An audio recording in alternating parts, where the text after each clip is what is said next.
আজ এত কষ্টের মধ্যেও একটা খুশির খবর আছে বন্ধুরা। আজকে অভ্র চলে গেছে সুদীপার কাছে এবং সুদীপার সাথে সে সমস্ত দুঃখ যন্ত্রণা ব্যথাগুলো ভাগ করে নিতে পারছে। আজকে দাদা এবং বোনের অসাধ্য কেরামতি আমরা দেখব। অভ্র এবং সুদীপার অসাধ্য কেরামতিতে আজকের অনুরাগের ছোঁয়া সিরিয়ালটা একেবারে রেঙে উঠেছে। আজকে সুদীপার মনের কষ্টগুলোকে উধাও করে দেবে আজকে তার নিজের কাছের দাদা, যদিও ব্লাড কানেকশন রয়েছে তাদের মধ্যে এবং সুদীপাও তার দাদার পাশে একই রকম ভাবে রয়ে গেছে।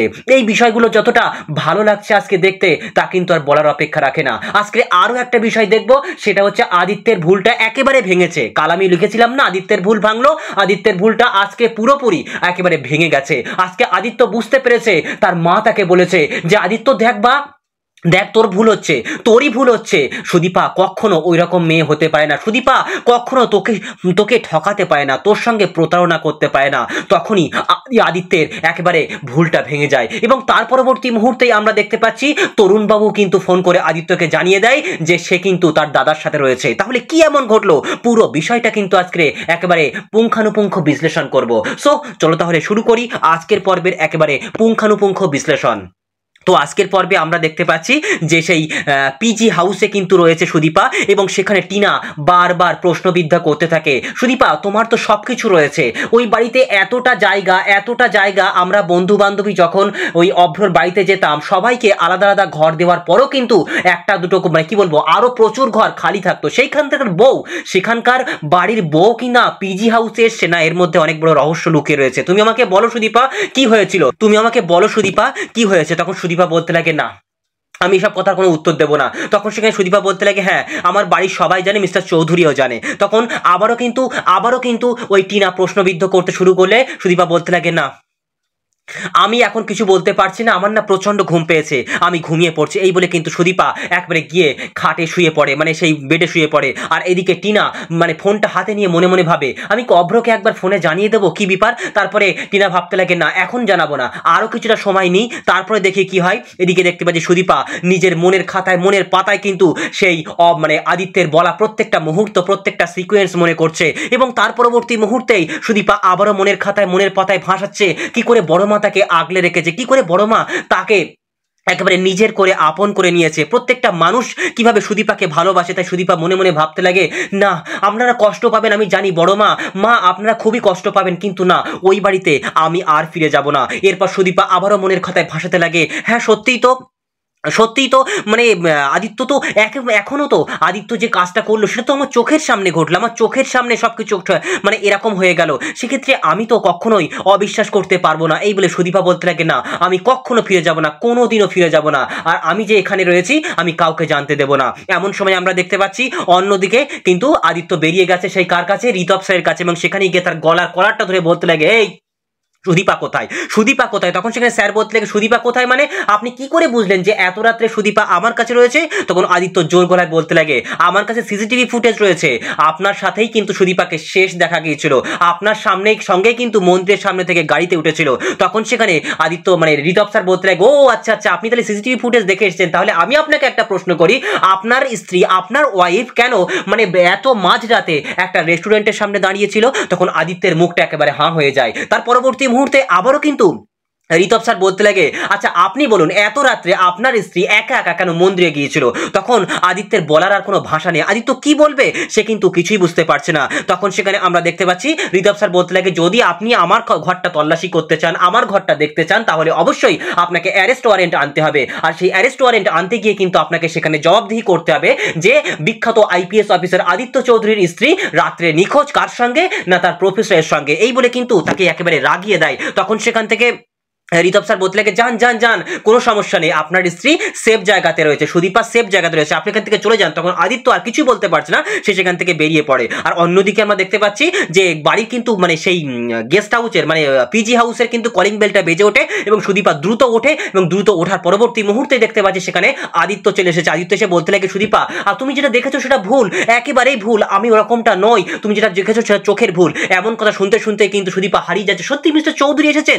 এমন সময় তার ঘোরটা ভেঙে যায় আর দেখতে পায় সেখানে কিন্তু ওই পিজি হাউসের আর একটা ম্যাম এসছেন আর বলতে লাগে টিনা ম্যাডাম আপনাকে ডাকছে নিচে, আপনি প্লিজ বাইরে আসুন। তখন সেখানে টিনা বেরিয়ে যায় এবং টিনা বেরিয়ে যাওয়ার পরবর্তী মুহূর্তেই দেখতে পাচ্ছে সেখানে অভ্র চলে গেছে। অভ্র গিয়ে বলতে লাগে টিনা তোর সঙ্গে আমার জরুরি কথা রয়েছে। আর অভ্রের গলা পেতেই সুদীপা চমকে ওঠে, বলতে লাগে দাদা এত রাত্রে একটা মেয়ের কাছে? তখন সুদীপা গিয়ে বলতে লাগে দাদা আপনি এত রাত্রে এখন এখানে এসেছেন কেন বলেন তো? তখন সেখানে সুদীপাকে দেখেও কিন্তু অভ্র চমকে ওঠে, বলতে লাগে সুদীপা তুই এখানে কি করতে এসেছিস? তখন সেখানে সুদীপা বলতে লাগে আপনার ছেলেরা সব একই ক্যাটাগরি তাই না, আপনার ছেলেরা সব একই ক্যাটাগরি আমি বুঝতে পারছি। এই বলে অভ্রকে যা নয় তাই করে বলতে শুরু করে দেয়। তখন সেখানে টিনা বলতে লাগে দেখো সুদীপা তুমি আমার বন্ধুকে কিচ্ছু বলবে না। কেন বলো তো সবসময় ছেলেদের দোষ হবে? কেন সবসময় ছেলেদের দোষ হবে? ও মেয়েরা বুঝি কোনো দোষ করে না তাই না, কোনো দোষ করে না। তখন সেখানে অভ্র বলতে লাগে কি বলছিস বোন, তুই আমাকে সন্দেহ করছিস, তুই আমাকে সন্দেহ করছিস? তখন সুদীপা বলতে লাগে এত রাত্রে একটা মেয়ের কাছে আসতে যে পুরুষ মানুষের মন কাঁপে না, হৃদয় কাঁপে না, তাকে নিয়ে আর আমার বিশ্বাস নেই। তখন অভ্র বলতে লাগে তুমি আমাকে বিশ্বাস করো আর মানে তুই আমাকে বিশ্বাস করিস না করিস বোন, আমার দরকার ছিল বলে আমি এসেছি। ওকে বারবার ফোন করেছি টিনাকে, কিন্তু টিনা ফোনটা রিসিভ করেনি, তার জন্য বাধ্যতামূলক আমাকে এখানে আসতে হয়েছে। টিনা তুই এক কাজ করতো, আমরা একটু নাইট ক্লাবে যাবো, যা তো তুই রেডি হয়ে আইতো। তখন টিনা বলতে লাগে ঠিক আছে তুই এখানে দাঁড়া। তার পরবর্তী মুহূর্তে টিনা চলে যাওয়ার আগের মুহূর্তে বলতে লাগে সুদীপা আমার বন্ধুকে তুমি কোনো খারাপ কথা বলবে না, একটা কথা মনে রাখো সুদীপা সবসময় ছেলেদের কোনো দোষ হয় না, আর অভ্রকে নিয়ে কোনো বাজে মন্তব্য তুমি করবে না। তোমার নিজেরও কিন্তু দোষ হতে পারে, নিজেরও কোনো ভুল হতে পারে, সেক্ষেত্রে আমার বন্ধুর সঙ্গে বাজে মন্তব্য করবে না। অবশ্যই ভাবনা চিন্তা করে আমার বন্ধুর সঙ্গে বাজে কথা বলবে। এই বলে টিনা সেখান থেকে চলে যায়। তখন সুদীপা একেবারে অভ্রের কাছে চলে আসে আর অভ্রের কাছে এসে বলতে লাগে দাদা কি হয়েছে বলতো, বলো তো দাদা কি হয়েছে, আপনার কি হয়েছে? তখন সেখানে অভ্র বলতে লাগে আর বলিস না বোন, আমি যেটা দেখলাম সুদীপা আর আদিত্য, আর এমন কথা শুনতে কিন্তু সুদীপার মানে পরমা আর আদিত্য। অভ্র বলতে লাগে যা দেখলাম সেটা আমি চোখে বিশ্বাস করতে পারছি না, পরমা আর আদিত্য। আর পরমা আর আদিত্যর নামটা শুনতেই কিন্তু সুদীপার একেবারে বুঝতে বাকি রইল না যে সেও কিন্তু ঠিক দেখেছে। তাই সেই সামনের দিকে এগিয়ে যায় আর বলতে লাগে আমিও তাহলে ভুল দেখিনি, আমিও তাহলে ভুল দেখিনি, আমি তো ঠিক দেখেছি। এমন সময় এমন কথা বলছে যখন সুদীপা তার কাছে এগিয়ে আসে। অভ্র আর বলতে লাগে বোন তুই কি দেখেছিস, তুই কি দেখেছিস? তখন সেখানে সুদীপা বলতে লাগে আমিও দেখেছি আদিত্য এবং পরমাকে। আর এমন কথা শুনতেই তখন অভ্র কিন্তু পুরো 200% বিশ্বাস করে নেয়, তাহলে সুদীপা যেটা দেখেছে সেটা আমিও দেখেছি। এদিকে সুদীপা মনে মনে ভাবতে লাগে আমি যেটা দেখেছি দাদা সেটা দেখেছে, তাহলে এই বিষয়টা পুরো 100% ঠিক, 100% সঠিক খবর। তখন সেখানে আদিত্য অভ্র বলতে লাগে সুদীপা তোমার কিচ্ছু বলার নেই, তোমার কোনো চিন্তা নেই বোন, তোমার কোনো চিন্তা নেই। এত কিছুর পরেও কেন ওই বাড়িতে ফিরে যাবো বলো তো? কি করে ফিরে যাবো? ওই বাড়িতে আমিও ফিরে যাব না, আর তোকেও আর ফিরে যেতে হবে না বোন। তোর দাদা সব সময় তোর পাশে আছে, তোর সমস্ত প্রয়োজনে আর আয়োজনে সব সময় তোর পাশে আছে। ওই বাড়িতে আমরা কেউ ফিরে যাব না, কোন আশায় ফিরে যাব? ওই বাড়িতে আমরা কেউ ফিরে যাব না। চল বোন, চল বোন, তুই আমার সাথে যাবি, আমার সাথে থাকবি। ও আমি তো একটা কোয়ার্টার পাবো, তুই আমার বোন হিসেবে আমার সাথে থাকবি, তাহলে তোর কোনো সমস্যা হবে না বোন। এমন সময় সেখানে দেখতে পাচ্ছি টিনা চলে আসে, বলতে লাগে এই তুই এক্ষুনি তোরা ঝামেলা করছিস, আবার সব মিটে গেছে?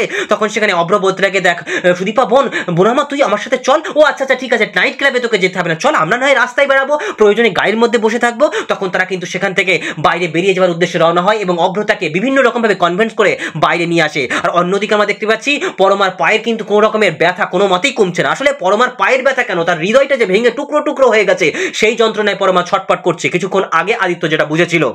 তো যাই হোক এমন সময় সেখানে বড় মা প্রচন্ড টেনশন করতে লাগে, বাড়িতে দুটো ছেলে মানুষ করেছে, ছেলে দুটো একবার অকর্মার ঝেঁকি হয়েছে, এদিকে বৌমা দুটো কি হয়ে গেল, সুদীপা কোথায় গেল? এমন সময় সেখানে আদিত্য চলে আসে। আদিত্যকে বলতে লাগে বড় মা সুদীপা কোথায়, সুদীপা কোথায়, তুই বল আমাকে সুদীপা কোথায়? তখন সেখানে আদিত্য বিষয়টাকে অ্যাভয়েড করার চেষ্টা করে, সুদীপা আসবে না বড় মা, সুদীপা আর আসবে না, সুদীপা আর আসবে না, আমাকে কেন বলো তো বারবার জিজ্ঞেস করছো?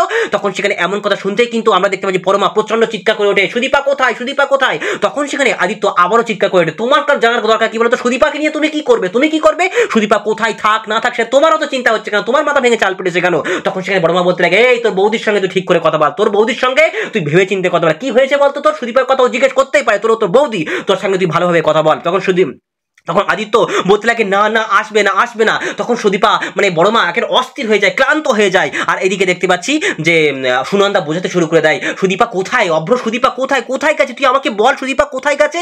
কিন্তু অভ্র বলতে লাগে না ও আসবে না, ও আসবে না। তখন বড় মা চিৎকার করে বলতে লাগে এই তুই তো চৌধুরী পরিবারের সন্তান, চৌধুরী পরিবারের ছেলে, তুই একটা মেয়েকে বাইরে বেরিয়ে এসে কোথায় রেখে এসেছিস, কি ব্যাপার, কোথায় কি বৃত্তান্ত কিছুই জানি না আমরা, এত রাত্রে সেই সুদীপাকে বাইরে রেখে এসেছিস, কোথায় আছে বল আমাকে, বলতেই হবে তোকে, তুই জানিস যখন তখন বলতেই হবে। তখন সেখানে আদিত্য বলতে লাগে আমি জানি সুদীপা কোথায় আছে, ও সেব আছে। তখন বড়মা বলতে লাগে ও আচ্ছা আচ্ছা সেব আছে, এত রাত্রে তুমি সুদীপাকে রেখে এসেছো বাইরে তাই না? তোমার চৌধুরী পরিবারের রক্ত তোমার গায়ে প্রবাহিত হচ্ছে, তুমি এত বড় একটা কাজ করে আসলে, এত বড় কাজ করে আসলে। তখন সেখানে আমরা দেখতে পাচ্ছি বড় মা বিভিন্ন রকম ভাবে কষ্টে বুকটা ফাটিয়ে নিয়ে, যা আমরা ছেলে দুটোকে মানুষ করলাম, একেবারে মানুষের মতো মানুষ করতে পারলাম না, সে চৌধুরী পরিবারের মান সম্মান সবকিছু ধুলোয় মিশিয়ে দিল। তখন সেখানে আদিত্য বলতে লাগে, ওই সুদীপাকে আমি বাড়িতে নিয়ে এসেছিলাম, সেক্ষেত্রে আমি এখন বলছি ও আর কোনোদিনও বাড়িতে ফিরবে না। তখন বড় মা প্রচন্ড কষ্ট পেয়ে মন থেকে কিন্তু সেখান থেকে বাইরে বেরিয়ে যায়। আর এদিকে দেখতে পাচ্ছি আমরা যে আদিত্য কিন্তু প্রচন্ড রকমের ভাবনার জগতে হারিয়ে পড়েছে। সে বলতে লাগে না, সে আর আসবে না, সে আর ফিরবে না। এদিকে তখন বড় মা বাইরে বেরিয়ে যাওয়ার আগেও কিন্তু আবার বলতে লাগে, না আমি আর কাউকে কিছু বলবো না, আমার কথার তো কোনো মূল্যই নেই, আসলে আমি ভুল করেছি, আমি সব কিছুতে ভুল করেছি। এই বলে কিন্তু বড় মা কাঁদতে সেখান থেকে বাইরে বেরিয়ে যায়। তখন সুনন্দা সামনের দিকে এগিয়ে আসে আর বলতে লাগে, বাবা আদিত্য তুই বল আমাকে, তুই আমাকে কোথায় গেল সুদীপা, তুই বল আমাকে সুদীপা কোথায় গেল, বল। কিন্তু আদিত্য কি উত্তর দেবে সে কিন্তু কিছুই বুঝতে পারছে না, সে সেখান থেকে বাইরে বেরিয়ে যায়। আর আমরা দেখতে পাচ্ছি পরমাও কিন্তু মনের খাতায় ভাবতে লাগে, আদিত্যের কি হয়েছে, আদিত্যর চোখে এত জল কেন, আদিত্য কেন কাঁদছে, নিশ্চয়ই ওদের মধ্যে কোনো ঝামেলা হয়েছে, কি হয়েছে আমাকে জানতেই হবে। এই বলে পরমা যেই না নামতে যাবে তার পায়ে আবারও আঘাত লাগে, সে কিন্তু সেখানে বসে পড়ে। আর অন্যদিকে আমরা দেখতে পাচ্ছি গাড়িতে বসে কিন্তু সবাই যাচ্ছে সেখান দিয়ে। এমন সময় কিন্তু সুদীপা গাড়ির বাইরে তাকিয়ে দেখে সেখানে মিস্টার চৌধুরী রয়েছে, এবং সেই মিস্টার চৌধুরী বলতে লাগে, সুদীপা তুমি যেটা দেখেছো সেটা ভুল দেখেছো, আমাকে বিশ্বাস করো, আমাকে বোঝার চেষ্টা করো সুদীপা, আমি ভুল। তখন সেখানে সুদীপা বলতে লাগে, মিস্টার চৌধুরী। তখন সেখানে অভ্র তাকিয়ে বলে, এই তো মিস্টার চৌধুরী নয় সুদীপা, তোমাকে ভুলে যেতে হবে বোন, তোমাকে ভুলে যেতে হবে, ও তো অন্য ব্যক্তি। তখন সুদীপা আবার তাকিয়ে দেখে, হ্যাঁ সত্যিই তো, ওরা তো অন্য একজন লোক। এমন সময় সামনে দেখতে পাচ্ছি আমরা গাড়িতে নাকা চেকিং চলছে। তখন গাড়িটা সামনের দিকে এগিয়ে গেলে কিন্তু তরুণবাবু এসে বলতে লাগে, তোমরা কোথায় যাচ্ছ বলো তো। আর গাড়ির ভেতরে বৌমাকে দেখতে পেয়ে বলতে লাগে, ও বৌমা আপনি কোথায় যাচ্ছেন, স্যার কোথায়, স্যার কোথায়, এই বৌমা এই দুটো কারা বলেন তো, এই দেখি ড্রাইভিং লাইসেন্স দেখি। তখন সুদীপা বলতে লাগে, এটা আমার দাদা। কিসের দাদা আবার, কোথাকার দাদা, ড্রাইভিং লাইসেন্স দেখি। তখন সেখানে সুদীপা মুখটা খোলা বলতে লাগে, তরুণবাবু ইনি হচ্ছে আপনার স্যারের দাদা, মানে আমার ভাসুর হন। তখন সেখানে তরুণবাবু বলতে লাগে, ও আচ্ছা ঠিক আছে, আমি বুঝতে পাইনি, ও আপনি তো সেই সেনায় যোগ দিয়েছিলেন তাই না, যান, এই স্যারকে সাইড দাও। এই বলে কিন্তু তারা সেখান থেকে বেরিয়ে যায়। তখন তরুণবাবুর মনে কিন্তু একটা সন্দেহের ঘন ঘটা বাসা বাঁধে, না স্যারকে একটু জানাতে হবে, এত রাতে স্যার নেই, কোথায় গেছে স্যারকে একটু জানাতে হবে। এদিকে দেখতে পাচ্ছি আদিত্য ঘরের মধ্যে প্রচন্ড কষ্টে ডুবে পড়েছে, তার প্রত্যেকটা সিকোয়েন্স, প্রত্যেকটা কষ্টের ব্যথাগুলো সে কিন্তু মনের পাতায় ভাড়াতে শুরু করে দেয়, তার প্রত্যেকটা ব্যথাগুলো যেন ভিতরে আঘাতের মতো আঘাত শুরু করে দেয়। তখন সেখানে আমরা দেখতে পাচ্ছি সঞ্চারী এগিয়ে গেছে আর গিয়ে মনে ভাবতে লাগে, না কিছু তো একটা হয়েছে, ডাল মে কুচ কালা হয়, আমাকে দেখতে হবে। এমন সময় সেখানে তরুণবাবু ফোন করে এবং স্যার মানে আদিত্য সেখানে ফোনটা ধরার পর এদিক থেকে তরুণবাবু বলতে লাগে, স্যার আপনি কোথায় আছেন, আসলে না আমি না বৌমাকে দেখলাম, বৌমা যেন কার সাথে চলে যাচ্ছে, কি বললো যেন একটা দাদা না কার সাথে চলে গেছে। তখন সেখানে সুদীপার নাম শুনতে কিন্তু একেবারে আদিত্য আকাশ থেকে পড়ায়, বলতে লাগে, তরুণবাবু আপনি এত রাত্রে আমাকে ফোন করে ডিস্টার্ব করছেন, এইসব কথা, কেউ যদি কারোর সঙ্গে যাচ্ছে সে দাদা বলে পরিচয় দেয়, তাহলে তার ফোন করেছেন কেন, আপনি আমার কাছে ফোন করেছেন, ফোনটা রাখুন, এত রাত্রে আপনি আমাকে ফোন করে ডিস্টার্ব করতে পারেন না, যে যেখানে যাচ্ছে সেখানে চলে যাক না, আমারও সব দেখার দরকার নেই, আপনি ফোনটা রাখুন। এই বলে কিন্তু আদিত্য ফোনটা কেটে দেয়।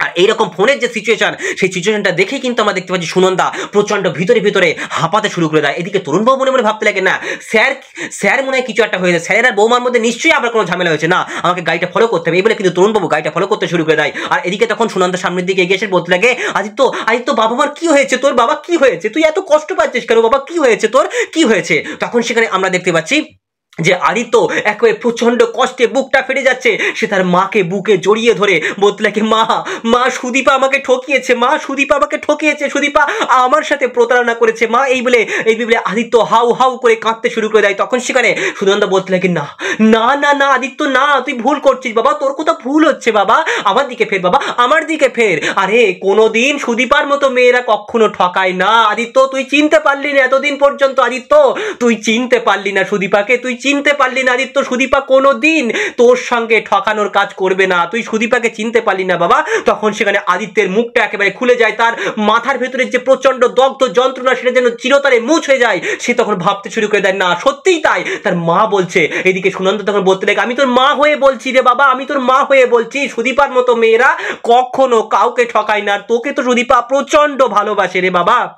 আর এমন কথা শুনতেই আদিত্যের ভুলটা একেবারে ভেঙে যায়। আর এদিকে তখন সঞ্চারী মনে মনে ভাবতে লাগে, না আমি সব বুঝে গেছি, এবার আমি সংসারে একটা বড় ধরনের অশান্তি লাগাবো। অন্যদিকে আমরা দেখতে পাচ্ছি সুদীপা কিন্তু গিয়েছে, সেই চা খেতে বসেছে এবং সেখানে গিয়ে কিন্তু রাস্তার ধারে সবাই অব্র সবাইকে চা দিচ্ছে এবং সুদীপা চাটা রেখে সামনের দিকে উঠে যায়। আর মনে মনে ভাবতে লাগে, না বাড়ির থেকে কেউ ফোন করলো না, মিস্টার চৌধুরী আপনি আমার একবারও খোঁজ নিলেন না, একবারও আমাকে খোঁজ নিলেন না। এদিকে সুদীপা কি একবারও ভাবতে পারছে না যে মানুষটাকে সে এতটা ভালোবাসে, যে মানুষটা বারবার ফোন করে তাকে ডাকছিল, সুদীপা তুমি কোথায় আছো, তাড়াতাড়ি এসো, গাড়িতে ওঠো, তোমার জন্য গিফট পাঠিয়েছি। তাই সুদীপার এত বুদ্ধিমান মেয়ে, এত বুদ্ধিমতী মেয়ে, সুদীপার মাথায় কি এই ব্রেনটা তৈরি হচ্ছে না যে মিস্টার চৌধুরী আর কেন ফোন করছেন না? তাহলে তার সমস্ত ভাবনা চিন্তা নিশ্চয়ই ভুল, কোনো একটা অ্যাক্সিডেন্টালি এই ঘটনা ঘটেছে। সুদীপা এত বুদ্ধিমান মেয়ে, কিন্তু এই জায়গাটায় কিন্তু এই বুদ্ধিটা হীন হয়ে যাচ্ছে, সেটা কিন্তু আমরা বুঝতে পারছি। কিন্তু হ্যাঁ, মানুষ বিপদের সময় মানে মাথা গরমের মুহূর্তে কিন্তু মানুষ কিছু বুঝতে পারে না। তো সুদীপা তখন মনে মনে ভাবতে লাগে, বাইরে থেকে তো কেউ ফোন করছে না।